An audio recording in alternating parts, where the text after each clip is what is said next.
You're listening to Themes and Memes, a different kind of movie review. I am Aaron Franz, and here with me is my co-host, Adam.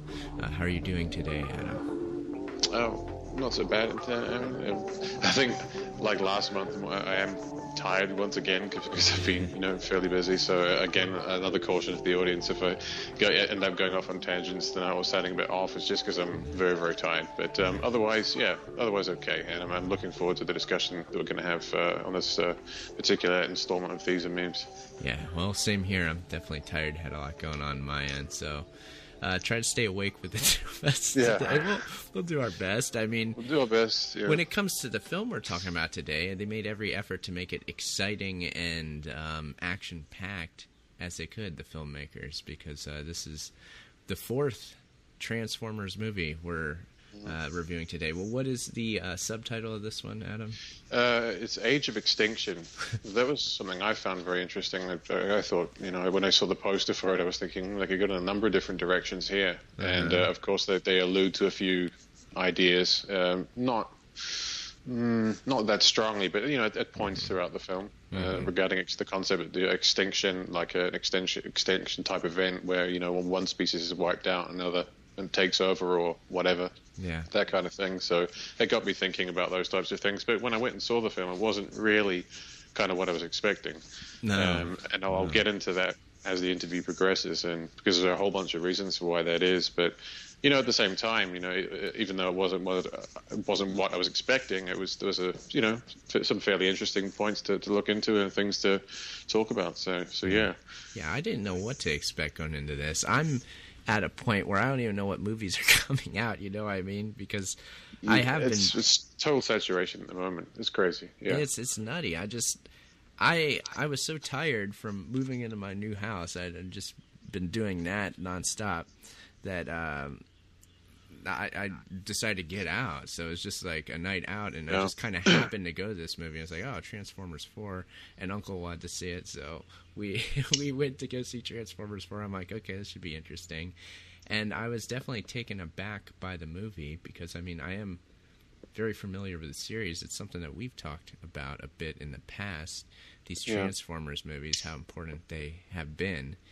Because I know that the first two Transformers movies definitely were produced with the help of the Air Force in a big way. Yeah. I'm not sure about the third one, and I don't think that this one was either.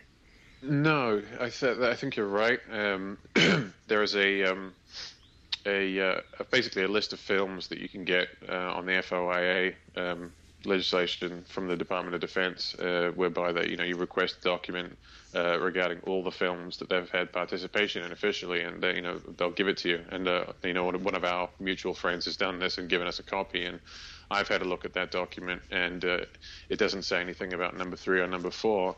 But does feature films that were released after those. So, as we know the document's up to date, and so that would seem to suggest what they're saying is, no, we didn't have any involvement in this film.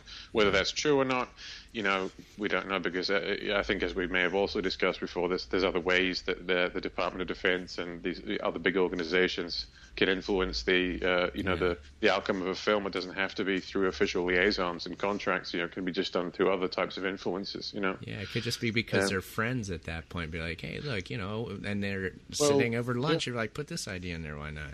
They've all been directed by Michael Bay for a start. So he worked with the military in the first two, and it's like by the third time around, he was like, right, I don't need your help. I know what to do. So maybe that's what happened here. And the producer is Spielberg too. Oh, I didn't know that. I didn't see that actually. That's interesting. That says a lot. That says a lot. He doesn't generally get involved with anything that isn't significant in one way or another. That's just the best, the best way I could put it, really. If you look at everything he's ever been involved in, it's been, extremely significant in terms of themes and memes, And he's worked with the military and the CIA. And everybody else. He's the most well-known director of our age, basically. Really, there's a couple of other guys that are up there. You've got guys like. What's his name? He directed Avatar again. Oh, yeah. James Cameron. Yeah, James Cameron. There's a few others as well. And you've got sort of newcomers who are coming in, like Christopher Nolan and stuff like that. But, at the same time, Spielberg, you know, he's been well known. He's a big name, yeah. But yeah, didn't know that. Yeah. I'm pretty sure he produced all of them. Almost certain he's produced every single one of these films, Transformers series.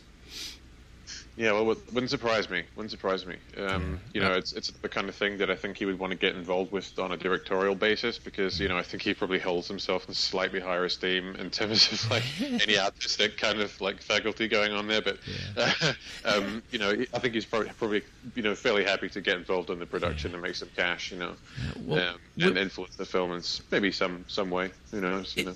The thing is, when we're talking about the Air Force and the Pentagon helping out with these films, it was kind of obvious with the first two how that would be the case. You know, just the themes in the film, the messages in the film that are being portrayed are pro-military and pro-United States foreign policy, things like that. Yeah, and it's pro-establishment. Yeah, it's real cut and dry.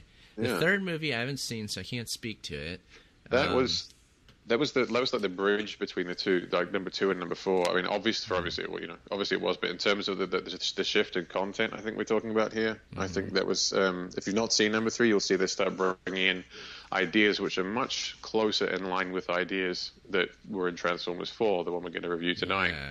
So if you've not seen that, maybe go back and check it out, because you'll see they take on a slightly different tone in that one too. Yeah. And so we're talking about the last two not having been done by the Pentagon and being quite different in a lot of ways. I mean, very, very much the same in some ways, but you know, they've got a different political flavor to them, if you will. They're almost a countercultural spin. They're playing homage to a lot of different themes that they wouldn't have otherwise done, you know. So it's almost as if they're flipping on the other side. And with this fourth movie, if you look at it knowing that the first two were produced by the Air Force and now they're kind of getting away from that, one could be led to the conclusion that like the directors and the producers and all that are kind of feeling vindicated in breaking free from that, and therefore they make the establishment the villain, because that's what happens in this movie. The establishment, in essence, is the villain. And that was the part of this movie. As I was sitting there watching it, the whole time I was just trying to figure out, okay, what is going on here? How should we go about explaining this? I think it just simply, we should say from the start that the CIA is portrayed quite negatively in this film. They're like... Yeah. Well, I mean, the plot is almost negligible. You know, it really, it's almost not even worth going into. I mean, we'll give a brief outline of what happens as we go along, but I mean, it's so stupid and uninteresting and you know, cartoonish that it's not even really worth trying to sort of explore. But I mean, I mean, you've got a situation where the head of the CIA, who, you know, has previously been praised as being the great defender of the nation and working with the military and the Transformers to fend off the evil Transformers, you know, the Decepticons, etc. The good and the bad Transformers. They worked with the good to fight off the bad. That's right. And now they're fighting the bad and the good and just saying all the Transformers are bad. That's right, because you've got this. You've got Kelsey Grammer playing a sort of a super corrupt megalomaniac CIA director who has basically discovered that there's been an archaeological discovery, which is, you know, one of the first scenes in the film where an archaeologist finds a type of metal. You know, that basically the Transformers were made out of. They, you know, patented it and called it transformium, but realized that this was like some kind of super high-tech nanometal or something that could be, you know, electronically charged and programmed to form certain patterns. You know, we've seen this type of meme come up in a lot of other sci-fi fiction films recently as well. You know, it's you know, you just see this sort of swarm of little particles all swarming around each other and forming like a, you know, an object. You know, it could be a person, it could be well, maybe not a person, but, you know, it could be any type of machine you want. You know, in this movie, they made a point to have the nanoparticles turn into very specific products that you can go out and buy.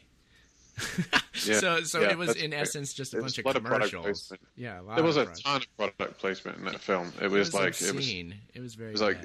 It was like this. Okay, the latest Camaro, the latest Audi, the latest fucking BMW. You know, when they went to China, it was like just it turned into a boombox. It turned into what else? I forget stuff like that. It was silly. Yeah. It was really silly. And I remember seeing a lot of that, especially when they went to China. It was like all Chinese advertising, for big Chinese corporations. Yeah. Which I mean, I can't remember the names. They're sort of harder to remember for obvious reasons. But I mean, I remember just seeing there was so many scenes that there was just a big advertisement in the background, just like a huge blatant advertisement, or someone was using a product which had a very, very clear brand written on it. It was easily readable to the audience. It was deliberate product placement. I remember seeing a lot of that in the part of the film where they go to China, but also, of course, in the parts where they're in the US as well. Yeah, this movie was. Man, it was definitely a silly action film, as we were saying, and it gets ridiculous. Yeah. It was way too long. It kept going, but the whole time, for the first part of it, I'd say for the first third of it especially, I was sitting there trying to understand what the heck was going on, like what they were doing, because again, the CIA is portrayed as evil pretty much right from the start. You got that Kelsey Grammer character as the director of the CIA. He's heading all these black ops, which the White House secretary comes in, tries to get information on, and he's getting nowhere with it. Yeah. You know what I mean? Yeah. And then you have this mercenary army, like sort of like a Blackwater or something. I think that's what it was. Either that or it was CIA special forces of some kind. I think it was a mercenary army under the employ of the CIA. It's something like that. But one of those collaborations, they do it all the time. The CIA, if it needs a job done, recruit just like a special division of the Army Special Division. Whatever. They'll find a group of guys that are trained in whatever needs to get done. But I digress. Go on. Yeah, and the mercenaries were tracking down the protagonists and doing horrible things to them. So it was quite clear, okay, the CIA is evil, and they're going after innocent people, and they're also going after the benevolent Autobots. Yeah, that's right. Who tried to save them, who worked with them in good faith and tried to save them, and all that happened was, there ended up being a war, and people ended up hating the Transformers, and, they were all went into hiding, and blah, blah, blah, blah, blah, and it's so you've got, I mean, I'm not sure if it's so much, I mean, I guess, it could definitely be interpreted in terms of like the CIA being the antagonist, or the CIA being evil as a whole, but they do focus in on the director of the CIA, I think, more than anyone else. So they've kind of got that kind of one bad apple idea in there, well, maybe the organization isn't so bad, but we've got like a corrupt CIA director, and it wouldn't be so bad if he wasn't there, because that's a commonly sort of seen theme that is put into films. You always get the lone sort of bad apple, the guy who tries to take over the company or whatever, or wants to take over the world or whatever it may be, rather than the organization. But again, it's not as if it's not as if they're portraying the CIA in a positive light by any means, which is in pale comparison to the or in strong comparison, what's the word I'm looking for? Sorry. It's just so much different in the previous movies. It's on the other side of the spectrum. Sorry, contrast. Yeah. Sorry again, folks. I'm so tired right now to barely think. But there's strong contrast to the previous two films. Yeah, definitely, and portraying the CIA, who's previously been the hero, the heroic organization, as the villain in this film. Yeah, definite political U-turn there.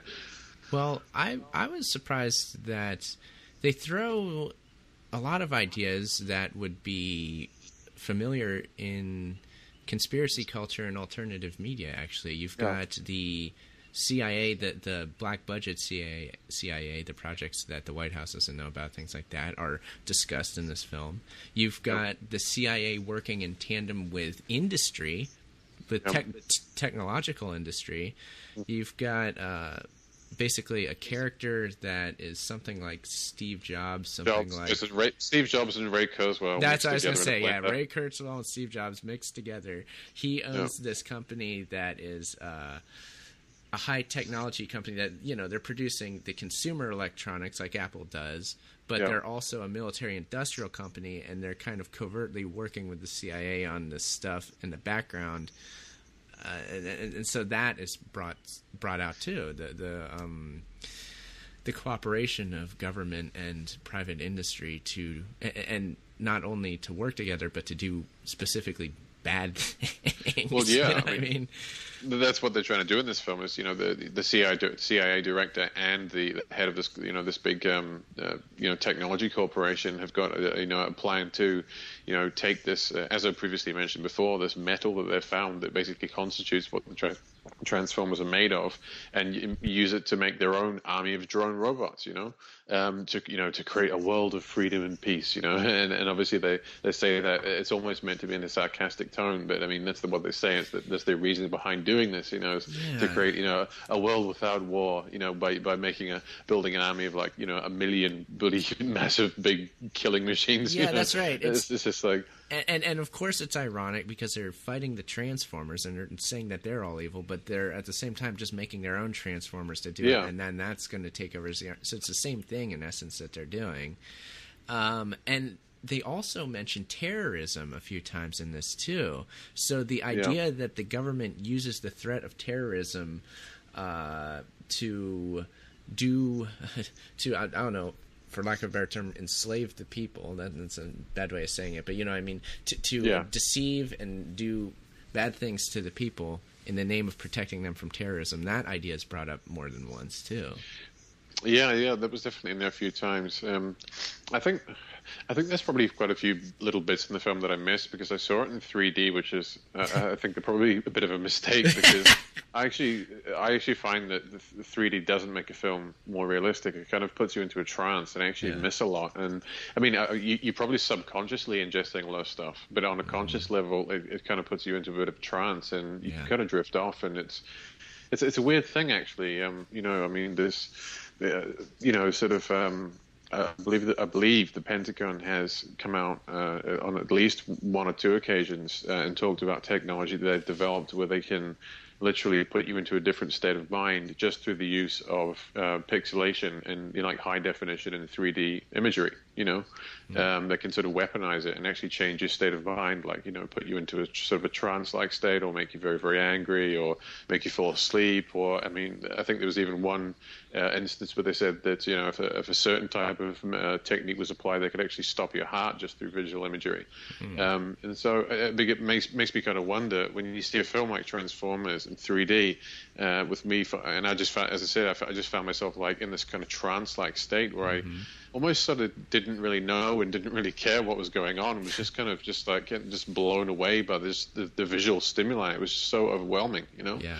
And so it makes me wonder about, what type of, maybe perhaps subliminal messages, are being delivered whilst, you're seeing the film in such an intense way, Yeah, well, we've talked about this a bit before, not so much on the podcast, but you and I have talked about this. And I know that from my experience going to 3D movies, and luckily I didn't see this one in 3D because I agree with you, I don't like them. It does make me feel a certain way, and it does feel as though... hold on. It feels as though when you're watching a 3D movie that you're dreaming, to me. Yeah, it's like a dream. It was like a dream. It was just, you're sort of, I don't know, it's like a weird different state of consciousness. You're kind of half paying attention to the movie, but half kind of thinking about other things, and half kind of just not really thinking about anything at all. It was a weird sort of, it's a very hard state of consciousness to describe, but it wasn't in line with the sort of commonly conceived idea that 3D is supposed to make films more realistic, supposed to draw you in further, supposed to make you, feel what the characters feel, and make the whole experience more visceral and more powerful, and more intense. I mean, I think, it definitely wasn't the case for me, and I really wonder about, why, 3D is being so heavily promoted and why so many films now. I mean, if you look, just in the past few years, the rate at which films are being published or released rather in 3D is increasing almost exponentially, and so it makes me wonder about why and what's going on there, and the whole mechanism that seems to be at work here, where the 3D effect actually puts you into kind of a subliminal state. And I think for that reason, there's probably quite a few bits of the film that I probably can't consciously remember. I mean, things that actually went on that that are probably some buried in my subconscious somewhere, but that I can't consciously talk about. So yeah, that's a weird one. But yeah, I've read some of the other reviews of this film, and almost all of them say the same thing, that the movie went on, and there were so many action sequences that just continued and continued and continued. So long, yeah. And all the reviewers were saying that they got tired from this. And that's it. That's actually that's kind of what I was getting at. Actually, it was like I actually got fed up. Like it was like I was like, come on, can we just slow things down just for a second or two here, because it was literally just like crazy CGI robots fighting and leveling cities for like 2.5 hours or something, just from start to finish, with a very, very thin, flimsy plot, with thin cardboard characters, and a kind of a contrived plot, if you will, but which, still contains some interesting ideas, which we'll discuss, Yeah, it's just, and the whole time I was struggling against that. I was trying to sit there and think about what they were saying with the story, and then the story really does end up getting lost in the action about halfway through the film. It just keeps going with the action. It's like, okay, you forget about the story because it kind of stops in essence. That's actually kind of it. Yeah, the story, it's almost like the story just becomes secondary to just the visual stimuli, the visual sequences. Yeah. Maybe, I don't know. When you think about this in terms of the Air Force helping out on a film, and the first two films being helped by the Air Force, when they work on a movie, they want to make sure that certain ideas are put in the movie and that the story is good, actually, and it works in portraying their ideas. So perhaps when you let Michael Bay out loose off his leash on his own, it's just him just doing special effects action scenes to no end. Was it him that did Battleship, or was it somebody else? Because Battleship was like the best case, or the worst case that I can give people, of just ridiculous action with almost no plot at all. That was so bad. That was a Navy film. Oh, was it? To me, Battleship was the Navy's answer to Transformers. They're like, oh, Transformers movie really worked for the Air Force. We got to make one of those movies, and they did that, and it was just a total turd. It didn't work. It was. Bordering on unwatchable. I watched it until maybe a couple of minutes, before the end, just because I was, I don't know, bored or tired or whatever. But I was very unimpressed with that. This movie is Transformers 4. I think is at least a little better than that, but not by much. Not by much. I would say a little bit better, but not by much. I mean, it's difficult to, I don't know, it's difficult to sort of talk about the relevant concepts in this film, because they're so kind of just scattered around and interspersed with all this crazy action that it's hard to sort of piece together the plot and piece together the sequence of events in a kind of significant way, it's kind of like a lot of conspiracy theories out there. They'll get you thinking about all this crazy stuff, but never really goes anywhere into any cohesive concept, and just makes you more confused than you were before. It's just kind of dropping it's almost dropping a bunch of sort of key sort of concepts from that from that sort of demographic, from that the sort of conspiracy demographic, or for lack of a better term, or truth movement type topics or whatever, and if you haven't seen the third one, you'll see the same thing. They sort of play on some of the ideas that are out there, and the kind of the UFO type movements and stuff like that, to do with things like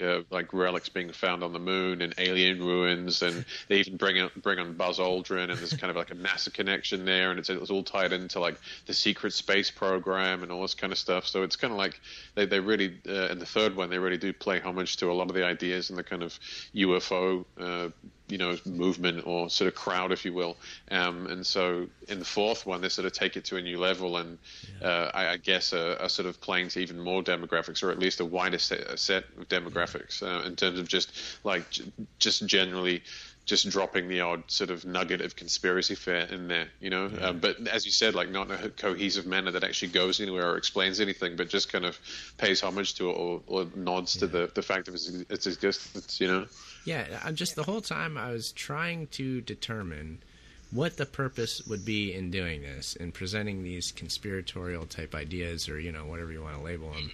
What was the purpose of the filmmakers in doing this? Because clearly they were doing it. It was written in there very obviously. So what was the reason? And as we were saying before, they worked on the previous films with the establishment. Likely, they're still friends with all those guys and like getting some ideas for this film just because they're friends, if nothing else. Yeah. I mean, they could have been given a script, for all we know. Like, right, you've worked with us twice, you know what to do. Here's the script. Basically make sure that you include all of these ideas, please. Thank you. No official documentation required. Yeah. The question persists. Like, why would they want to promote conspiratorial concepts? And this is something that I see in other areas, and I continually wonder about. Yeah, that's the interesting part, I think, here is why they've taken this kind of, for lack of a better term, socio-political U-turn and begun to incorporate countercultural ideas into a film franchise which was, had traditionally been, associated very, very directly with the establishment, with the Pentagon, with the Department of Defense and the whole military-industrial complex. Why is this, film franchise which is now... which had previously been, promoting, basically being like a propaganda series for the military establishment. Why have they sort of done a U-turn now and have started portraying these organizations in a bad light? Mm-hmm. And I don't know, it just, it does make me think a lot, because as you said before, we are seeing this in a lot of other films. I mean, if people who are listening have seen the latest Captain America film, this idea is brought out very, very strongly. So I won't go into the film or give away the plot or anything like that, but I would definitely recommend it in terms of just being able to see that this sort of, I don't know, for lack of a better term, like countercultural rhetoric, and some of the countercultural themes and memes and the kind of anti-establishment, evil government, ideas, are being incorporated into big, successful, big budget box office Hollywood blockbusters. It's the same genre even too. It's like the action adventure genre. Yeah, and it's like the same audience. You would same audience. Yeah, and I think a lot of this stuff's directed at kids as well. Yes. I think that's an interesting thing to think about, and it just makes me think about concepts like revolutionary rhetoric and preparing people for the concept, or at least sort of, I don't know, perhaps sowing the seeds of some righteous indignation of some sort, so that people start to get an idea of like, the government's bad and the system is bad, and we need some kind of massive change, or we need some kind of savior, or we need some kind of huge, global solution to this, problem. I think that's generally the message that's being portrayed in a lot of these big films that have started to portray these types of concepts. Well, I think you got it there, Adam. That's what I keep thinking, because it very much seems like the establishment is making itself the villain, and when you ask the question, why would you portray yourself, the establishment? Why would you portray yourself as the villain? Yeah. Well, you want chaos. Yeah. You want chaos, so you can create your order out of it. I think is the simple answer. well, if you have an establishment and it's set up in a certain way, it's very difficult just to go about changing that. You've got vested interests in there, and you can't just change it overnight. But if the establishment wants to change itself, if that's its own desire, it's like, hey, we need to make these big changes, and we need to make them quick. We need public opinion behind us. Yeah. What you do is you make yourself the villain.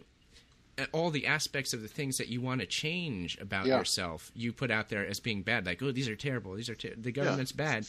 Because if people come over to the idea that the establishment is bad, then they will demand that it be changed. And if you have that change already in mind where you want to go, then you can get things going in that direction. So, well, yeah. I mean, that's. I mean, for lack of a better term, to coin David Icke's phrase, it's kind of like problem, reaction, solution. If you've got an intended outcome, you need to make sure that, the majority of the populace are in support of it. So you create a situation in which they will be in support of it, so that those changes can come to fruition. Yeah, I know. I think about this all the time, and I'm thoroughly convinced that that this is going on. That big changes are the desired outcome, and that's why we're seeing all the depiction of the system as being evil. I really do. Yeah. Yeah, I don't know. Maybe the purpose of the film was confusion. You know what I mean? Do you think that's possible, to confuse people? Yeah, absolutely. I mean, that can always be, one reason, or, the primary reason, or one of the reasons for why, this could be done is purely to confuse people as a tactic of psychological warfare, Pure confusion is very powerful, Yeah, and confusion, I think, is a good tactic to spur off revolution. You keep people confused, they don't know what's going on, then just chaos ensues.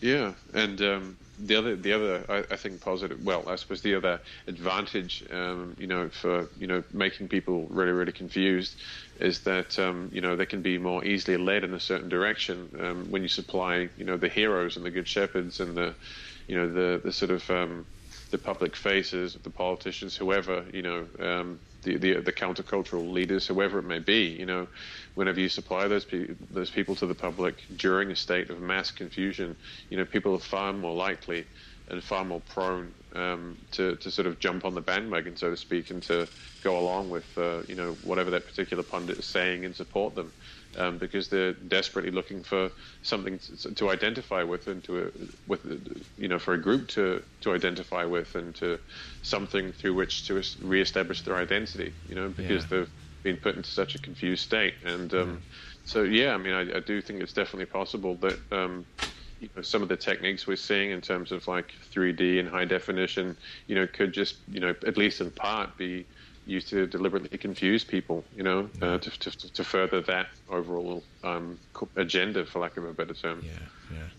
And I think it's worthwhile to point out the role of China in this film. They do go to China for a good portion of the end of the film. They're in China for a long time.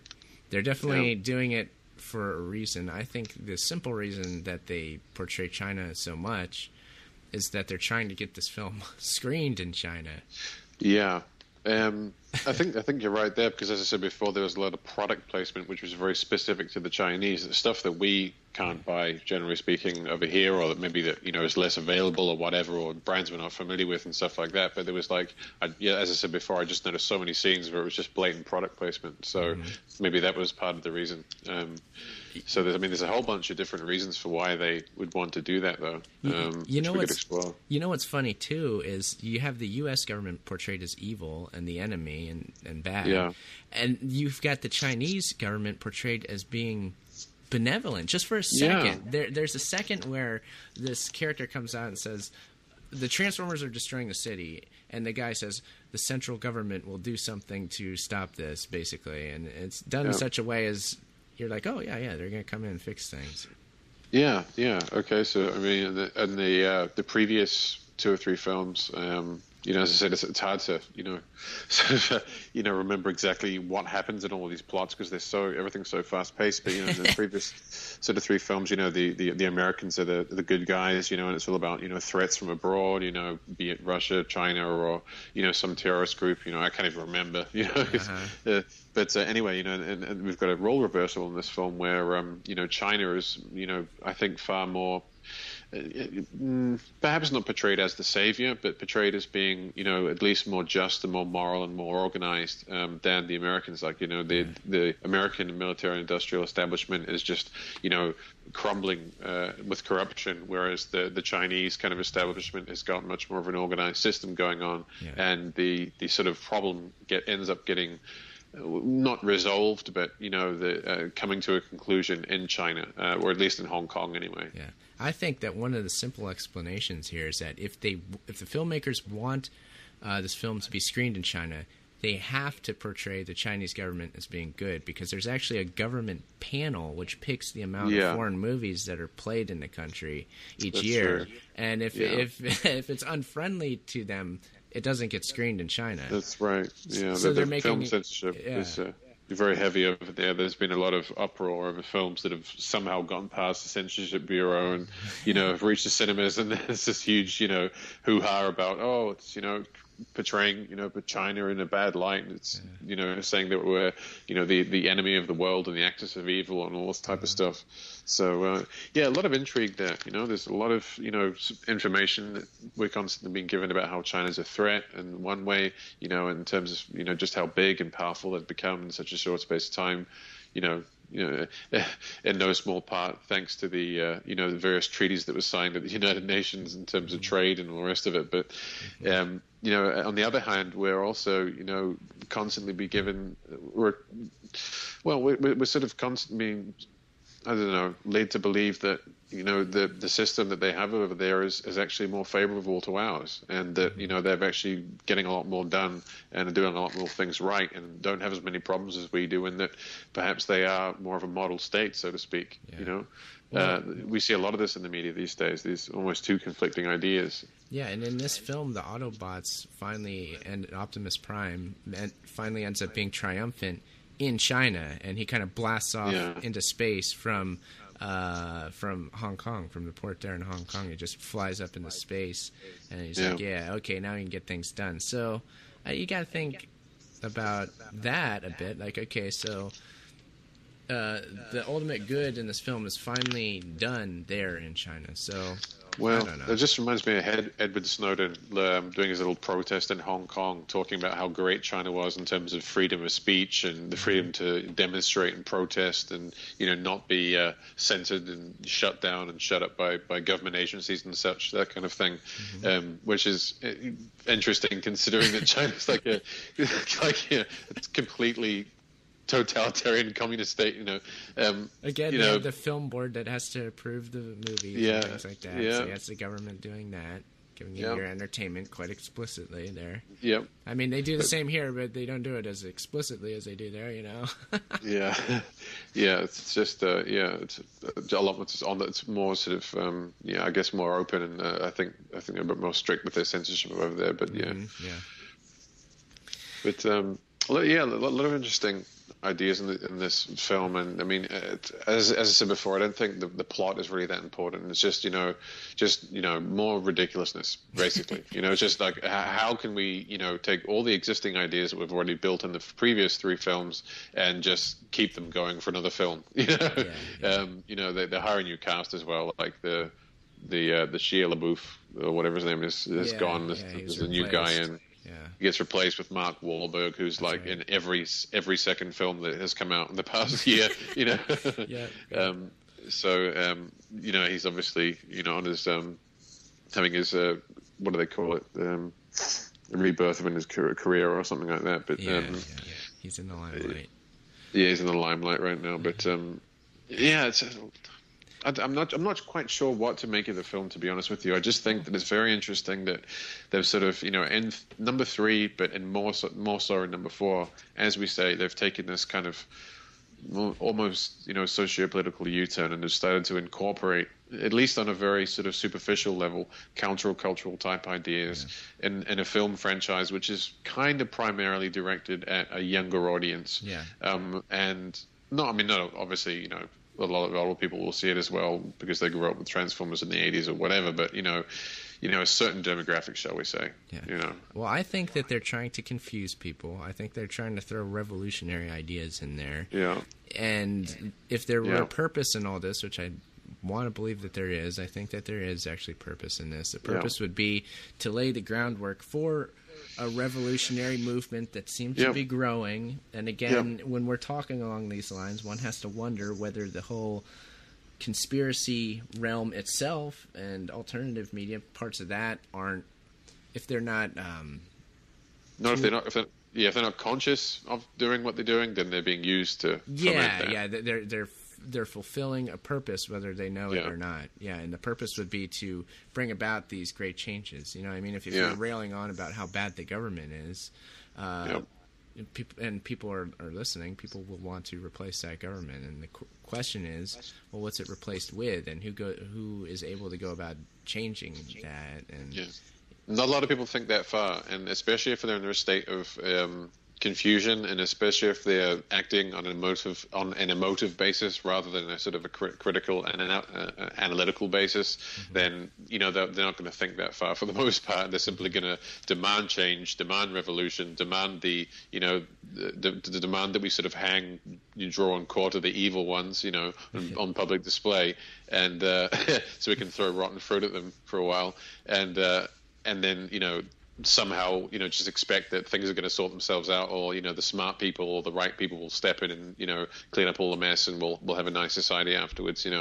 I think that's definitely part of at least one of the reasons for why they want to create confusion is to stop people from thinking further about the consequences of a concept like revolution and mass uprising. Yeah, I think that the reviews stand testament to what we're saying here, because all the reviewers are sort of in this daze. They're like, oh, it's just a mess of special effects, nothing made sense, it was confusing. That's what they're saying, and they're saying it's such a terrible film because they see no purpose in it. And I understand, because it is a confusing film. We're here in a daze trying to talk about this crazy thing, so it's obviously confusing. If that was the purpose, then success. If not, it's just a terrible film. It might be a little bit of both, to be quite honest. Yeah, I think that's probably maybe closer to the truth, maybe a bit of both. It depends who's watching, I suppose. I mean, it's weird. I've talked to people who are, I don't know, fairly uncritical and indiscriminate when it comes to what they watch. And we'll pretty much watch anything that comes out, fairly happy to watch 5 hours of television a day type thing. And even they've said, our Transformers 4 was just crap. It was rubbish. It wasn't even worth seeing. I didn't, it was like, I didn't even know what was going on half the time. Yeah, it got terrible reviews. People hated this movie. Yeah.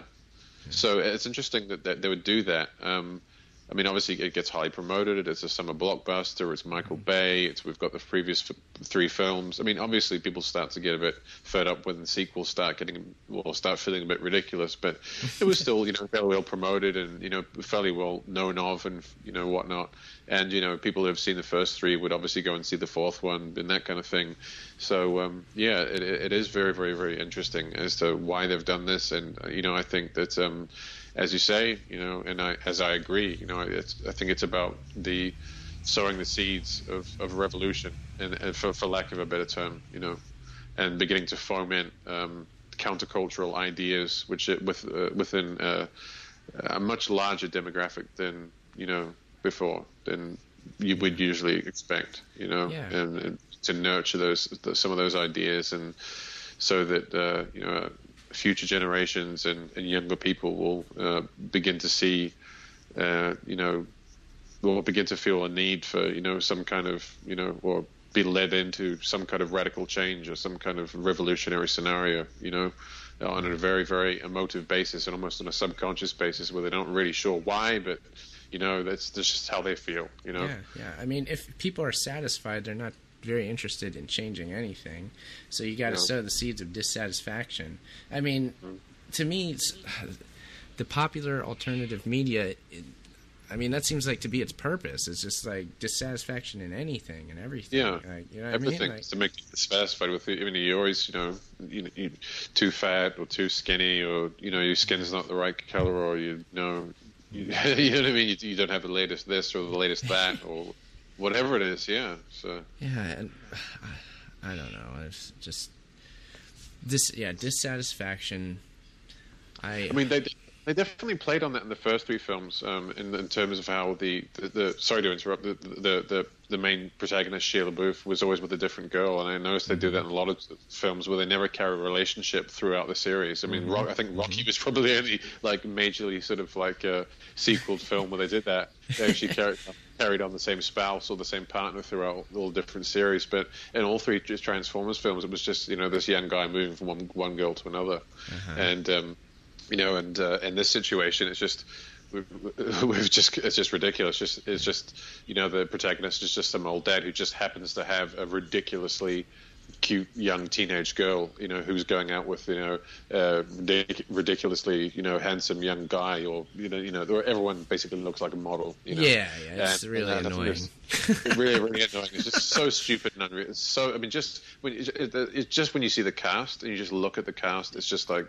Right? Okay, we're in Fantasyland now. That's it. It's just there's no bearing on reality whatsoever. Just when you look at the faces and the features of the cast, in any of these films. When it comes to promoting counterculture, again, I would say, because I like talking about this so much, I feel like the average person is well aware of pretty much anything that you'll hear on the Alex Jones show. I'd say the average person knows about that stuff. Yeah, and they have opinion on it one way or the other. They're probably. I'd say a lot of people are very open to that sort of thing. We're like, oh, yeah, that's true. Yeah, I've heard about that. Yeah, on an increasing basis, yeah. I think it depends on where you are. I think it depends on which part of the world you're in and, maybe even the locality that you're in or whatever. But, I think I'm definitely seeing the same thing. You're seeing a lot more people, just the average Joe on the street, just talking about how, for example, the financial system is all fake and it's all corrupt, and the elites are building a new world order and this kind of stuff. So we are seeing this begin to grow, and I think that these big films are now starting to push people or push a much larger section of the populace in that direction. For the long term in terms of. New cultural ideas and new cultural norms and expectations and and I just can't get over the fact that the average review of this movie doesn't talk anything about the CIA is. They talk about the CIA like this. I didn't read in any of the. I read a couple of the reviews. They didn't get into that at all. They just said that too much action. It was annoying. I was upset by this movie, and so those ideas are put out there. And they're ignored, but again, as you're saying, you're sitting there watching a 3D movie, so you're taking in everything subconsciously.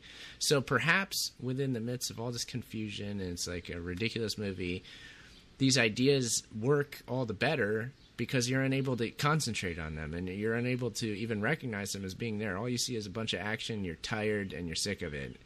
But meanwhile, your subconscious took in all those ideas, and perhaps all the better. I don't know. Well, yeah, I mean, I guess I think that's probably what they're trying to do here. I mean, unless Michael Bay is just being completely incompetent with his in his role as a director, which is possible. I think that's probably what they're doing there. And perhaps breaking off official ties with the Pentagon because those films were widely known to be associated with the Department of Defense. Or at least various branches of the DoD, breaking off that official contact and perhaps, taking things in a different direction, yet it's still being deliberate, it's still being, techniques, ideas, I feel like memes that have still come from the Pentagon in some way for a specific purpose. I feel like they're going overboard to try to show that they were anti-establishment here. Like, look, we're broken free. See, exactly. See? That's what I mean. Like, the CIA's evil. See, we're not with them anymore. That's what I'm kind of. You can trust us now. It's like exactly. Like they become widely known for being the franchise have become widely known for being for having this association with the Department of Defense. So they're sort of overreacted, and just made this big sort of number 3 and number 4, which were these big sort of statements saying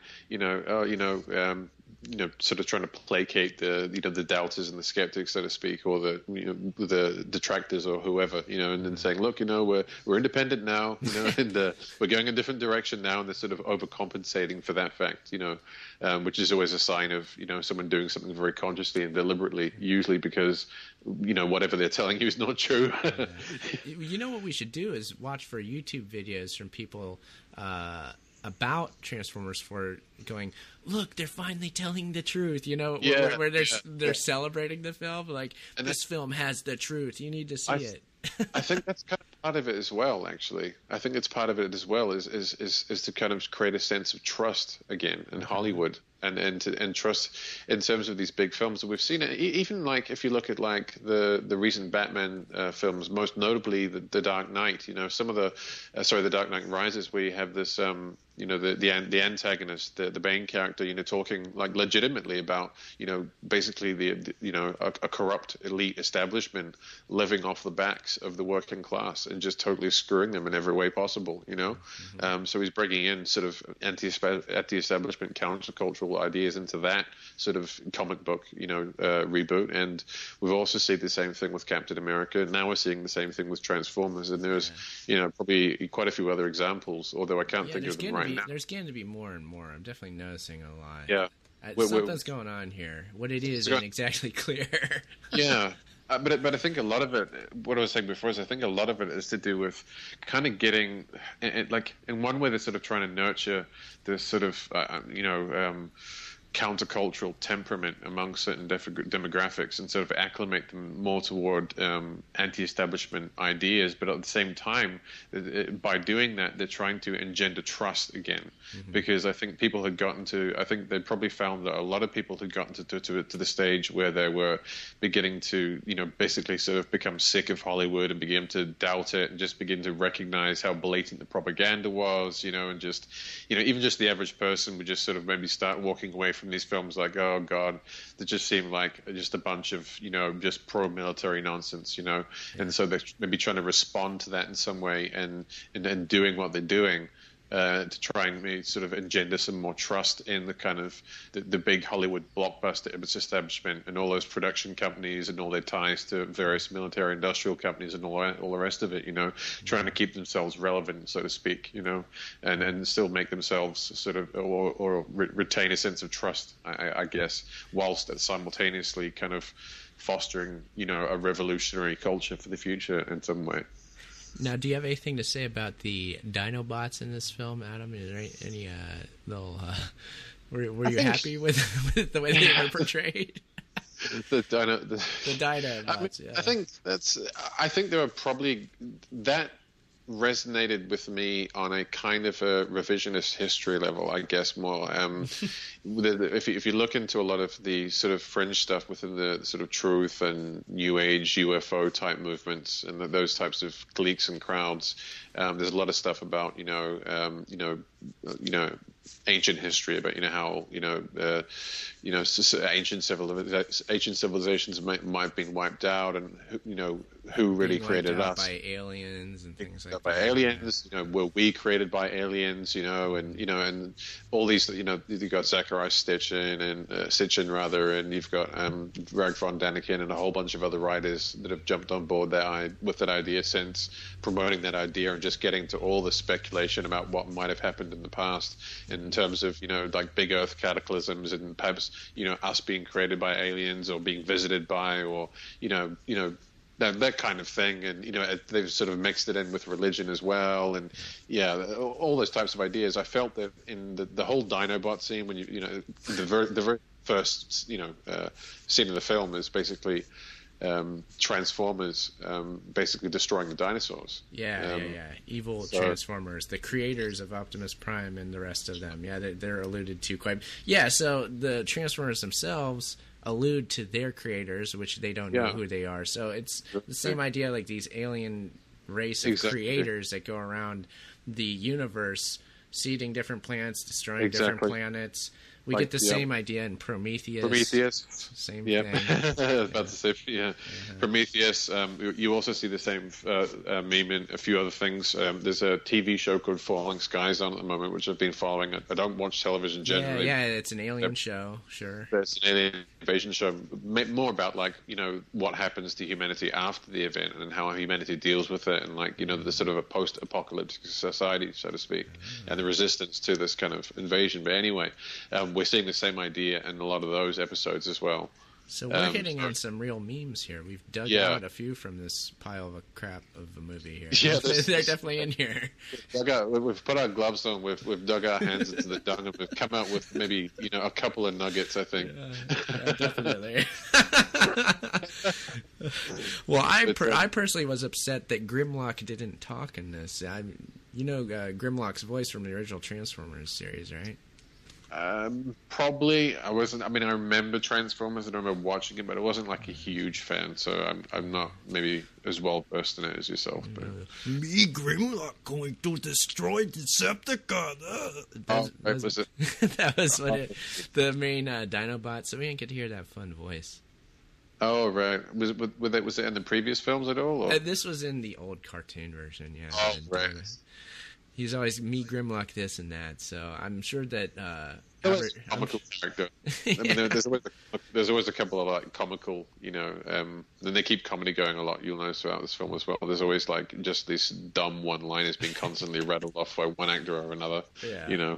Or even by some of the Transformers themselves on occasion. But John Goodman played one of the Transformers, and he was kind of like a comic relief type character. Given those lines over and over.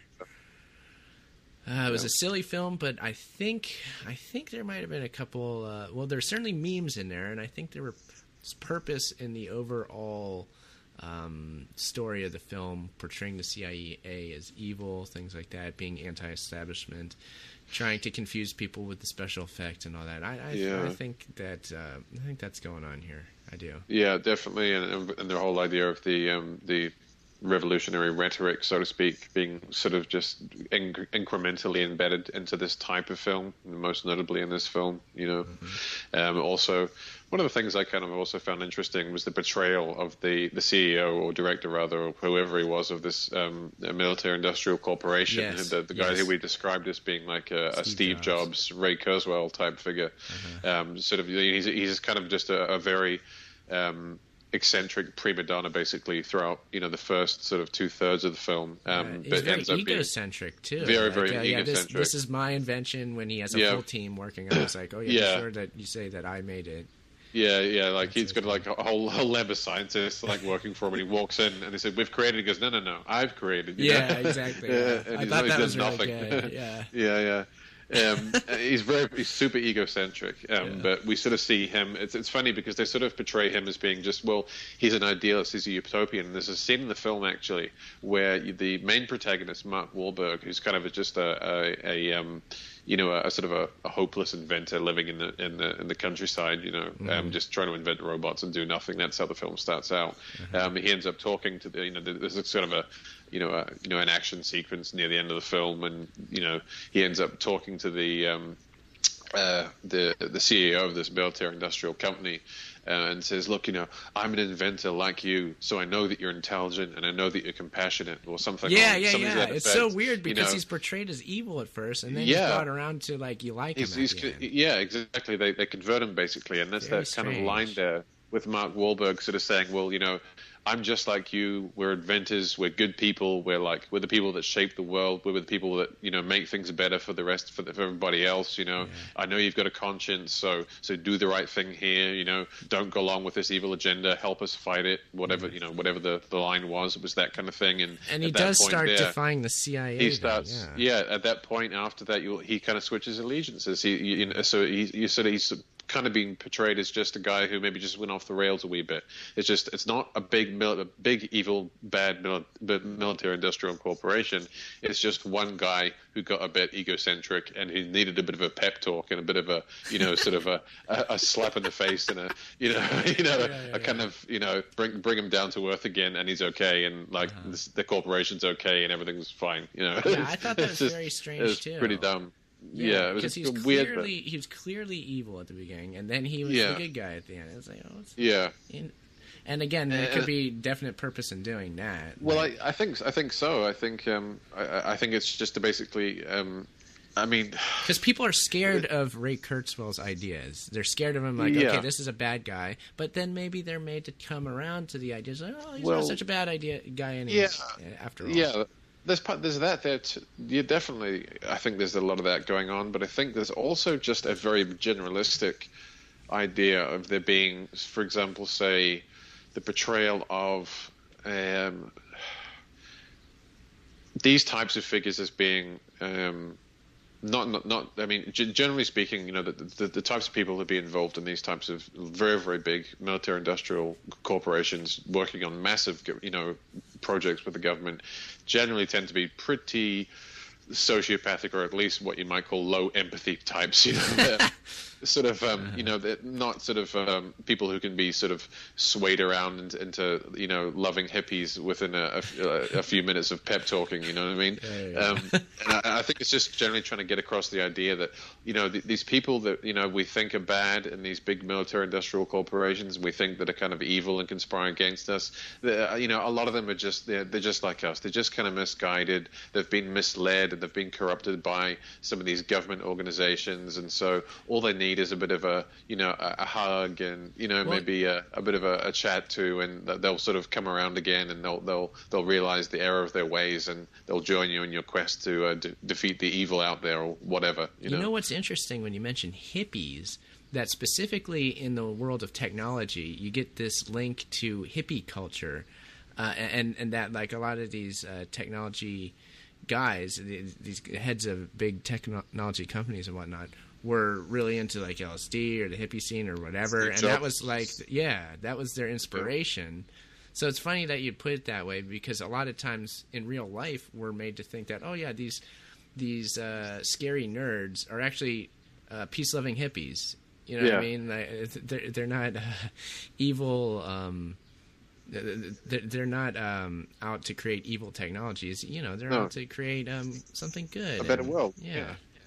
Yeah, I mean, we see, if people have seen the German film Das Netz, it's translates to the net, as in the internet. That's a good one. The Unabomber. So Ted Kaczynski, LSD and the internet. It's called Das Netz, the Unabomber, LSD and the internet, and it goes into the beginnings of the.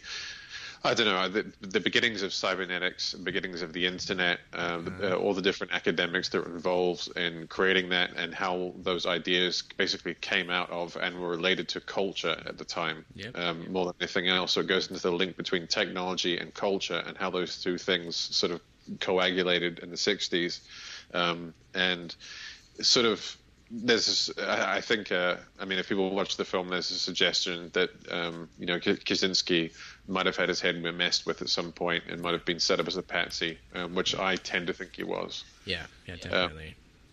But anyway, that's a different film. We'll cover that some other time. Well, we're talking about technology and all that. We can't help but do this sort of thing. Sorry if I'm we're on the loose again here. I think we've talked enough about this crazy film. I think we've hit the themes and the memes quite enough. So I guess we'll end this episode right about here. What do you say, Adam?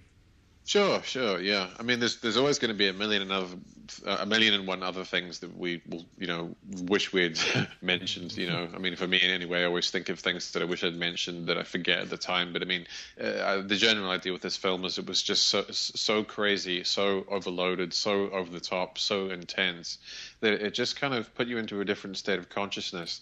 And I think that was done deliberately. And I think that the basic themes and memes we've covered throughout this interview were meant to be, I don't know, sort of embedded in the psyche on almost semi-conscious or subconscious level. Definitely for a mass audience, I think. Yeah. It's either that or Michael Bay has just made a really, really terrible film. Hard to say for sure. But we want to thank you for listening to this review, definitely. And if you like this podcast, we do one of these every month. We're thinking about doing even more than one a month here. We'll see how things go. Many films. So many films. Yeah, there's definitely tons of them. You can subscribe to the podcast at my website, ageoftransitions.com. Find my Trans Resistor radio feed. It's on there. So if you do like this, download it, save it, share it with people. Do whatever you want with it, and we will continue making these crazy movie reviews. We're not done. No, we're not done yet. The sky's the limit, and there's so much that can be done under the banner of themes and memes. There's so many things to talk about, and there's so many ideas, and I think we're just going to keep going, and this thing's just going to keep getting better, and we're going to come up with more ideas and more things to cover. And I even made a little music video if people want to check that out sometime. I could probably post it on my website, but my website's a mess. So maybe you could post it on yours, Aaron, at some point, or we'll have on to a YouTube post channel. That. And when it is, I'll definitely I'll let people know on my site. I'll put it on there for sure. So keep an eye out for that. It's the theme song to this podcast, which you made, Adam, and then you made a music video for it. In essence. And it was kind of inspired by the Dave McGowan series, in a lot of ways, but I also cover a lot of sort of other subjects. And it was pretty basic, done on iMovie and stuff. I mean, the music I made all myself, obviously, that's all mine. But the rest of it's all just clips I got from like archive sites and YouTube and stuff, and just kind of put them into a visual sequence, which kind of, to me, represents a lot of what we're talking about and gives people an idea of the type of things we're talking about and why we're talking about them and how they all fit together. So I implore people to check that out and let me know what you think when you get the chance. So thank you very much for listening. Please subscribe, download the episodes, and we will see you next time. Thanks for joining us. See you next time.